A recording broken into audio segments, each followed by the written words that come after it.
কোলে 2 সন্তান, গর্ভে আরেক সন্তান। স্বামী পরিত্যক্ত অসহায় এক নারী আবার ফিরে এলেন বাবার বাড়িতে, কিন্তু সেখানে ফিরে আসাটা যেন তার জন্য কোনো আশ্রয় নিয়ে আসেনি, বরং আরো এক নতুন প্রত্যাখ্যানের মুখোমুখি হতে হয়েছে তাকে। পরিবারের সদস্যরাও তাকে গ্রহণ করতে চাইল না।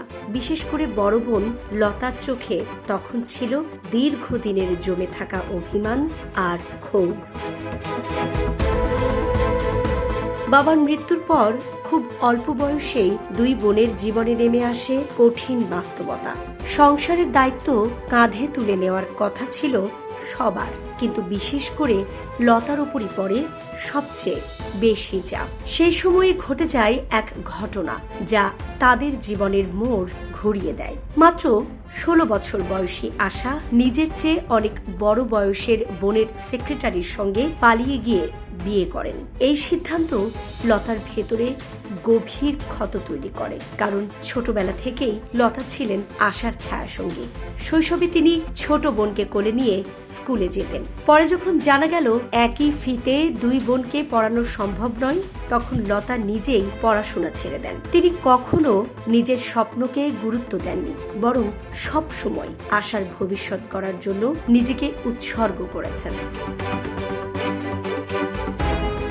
সংসার ভেঙে যাওয়ার পর আশা এক সময় চরম অর্থনৈতিক ও ব্যক্তিগত সংকটে পড়েন। সন্তানদের নিয়ে টিকে থাকার সংগ্রামে আবার ফিরে আসেন সঙ্গীত জগতে, কিন্তু তখন পরিস্থিতি বদলে গেছে। লতা মঙ্গেশকর, গীতা দত্ত এবং শমশাদ বেগম তখন সঙ্গীত দুনিয়ায় শক্ত অবস্থান তৈরি করেছেন। বড় বড় ছবির গান মূলত তাদের হাতেই যাচ্ছিল। ফলে আশার শুরুটা হয় তুলনামূলক কম বাজেটের সিনেমা থেকে, যেখানে বড় গায়িকারা কাজ করতে আগ্রহী ছিলেন না। আশার জীবনে আসে এক নতুন মোড়। সুরকার ওপি নায়ার তার কণ্ঠে খুঁজে পান এক ভিন্ন ধর্মী শক্তি। লতার গাম্ভীর্যপূর্ণ কণ্ঠের বিপরীতে আশার কণ্ঠে তিনি দেখেছিলেন আধুনিকতা, আবেদন এবং প্রাণ শক্তির মিশ্রণ। সেই বিশ্বাস থেকেই তিনি আশাকে কেন্দ্র করে নতুন এক সঙ্গীত ধারা তৈরি করেন। ওপি নায়ারের হাত ধরেই আশা ভোঁসলে নতুন পরিচয় পান। তাকে শুধু সহায়ক কণ্ঠ হিসেবে নয়, বরং নায়িকাদের প্রাণ হিসাবে প্রতিষ্ঠা করেন নায়ার। সেই সময় থেকেই আশা হয়ে ওঠেন বলিউডের এক ভিন্ন ধর্মী কণ্ঠস্বর, যাকে বলা হতে থাকে গ্ল্যামার্স ভয়েস। ওপি নায়ারের সঙ্গে আশার সম্পর্ক শুধু পেশাগত ছিল না, দীর্ঘ সময় তারা একে অপরের খুব কাছাকাছি ছিলেন। সঙ্গীতের বাইরে তাদের মধ্যে এক গভীর বোঝাপড়া তৈরি হয়, কিন্তু 1972 সালে সেই সম্পর্ক হঠাৎ করেই তিক্ত বিচ্ছেদে শেষ হয়। এরপর তারা আর কখনো একসঙ্গে কাজ করেননি। এই সম্পর্ক নিয়ে আশাও দীর্ঘ সময় প্রকাশ্যে খুব বেশি কিছু বলেননি, যেন এক ধরনের নীরবতা দিয়েই সেই অধ্যায়কে ঢেকে রেখেছিলেন। ওপি নায়ারের সঠিক সময়ের সঠিক সিদ্ধান্ত না থাকলে আশা ভোঁসলে হয়তো আজীবন লতার ছায়াতেই থেকে যেতেন, আলাদা পরিচয় তৈরি করতে পারতেন না। এরপর আসে ভারতীয় সঙ্গীত ইতিহাসের সবচেয়ে আলোচিত অধ্যায়গুলোর একটি, আশা ভোঁসলে এবং আর.ডি. বর্মনের সম্পর্ক।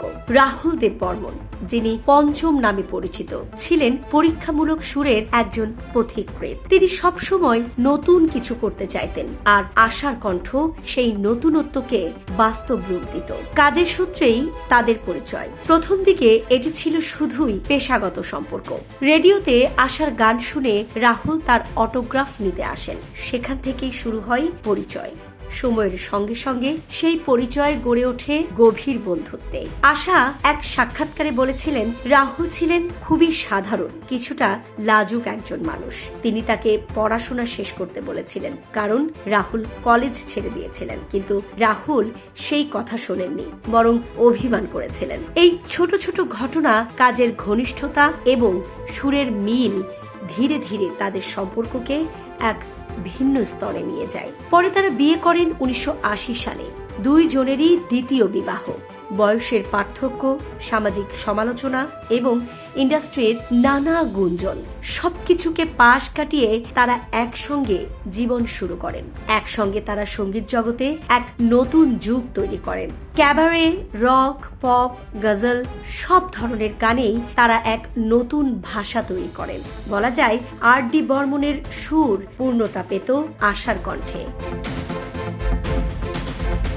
আশা ভোসলের জীবন আসলে এক দীর্ঘ সংগ্রামের গল্প। তার ভাঙন, দায়িত্ব, প্রেম এবং পুনর্গঠনের মধ্য দিয়ে তিনি নিজের পরিচয় তৈরি করেছেন। একসময় যাকে দ্বিতীয় সারির গায়িকা হিসেবে দেখা হতো, তিনি পরবর্তীতে হয়ে ওঠেন ভারতীয় সঙ্গীতের সবচেয়ে বহুমুখী এবং প্রাণবন্ত কণ্ঠগুলোর একটি।